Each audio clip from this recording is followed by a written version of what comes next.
The great pumpkin caper, or is it much ado about very little? A 23-year-old college student will go on trial tomorrow in Moriarty Magistrate Court for allegedly stealing a pumpkin from a farm. She claims it was a mistake. But as Kim Vyas reports, sheriff's deputies and the farm owner definitely do not agree. It's made national headlines. Woman heads to face judge for forgetting to pay for $2 pumpkin. So what is the real story? Depends on who you ask.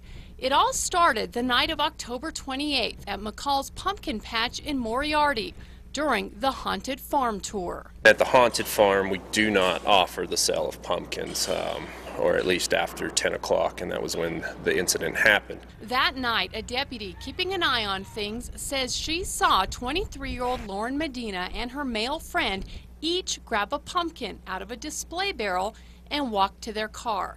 That is when deputies confronted and detained the pair. She wasn't running with a pumpkin. It was a small pumpkin. It wasn't even a pumpkin she could make 4 pumpkin pies with. A little tiny pumpkin that you hold in your hand, wasn't in her purse, wasn't under her coat. There was no intent whatsoever. Medina's sister says it was all a misunderstanding, and when confronted, her sister offered to pay for the pumpkin. But the deputy cited Medina and her friend for shoplifting.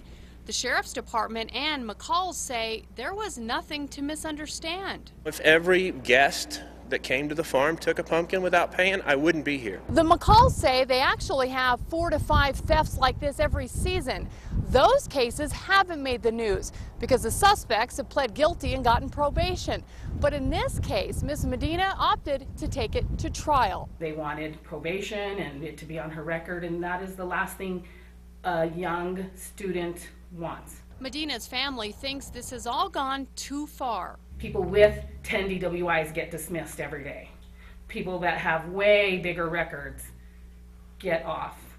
And I'm not sure why this has gone crazy. The McCalls have another view. Right is right, wrong is wrong, and in this case, I think she's wrong. Kim Vyas, KRQE News 13. Incidentally, Ms. Medina wouldn't talk to us on the advice of her attorney. Now, despite the headlines, the McCalls say the stolen pumpkins were not worth $2, actually worth $5 each. The deputy who cited Ms. Medina does intend to testify.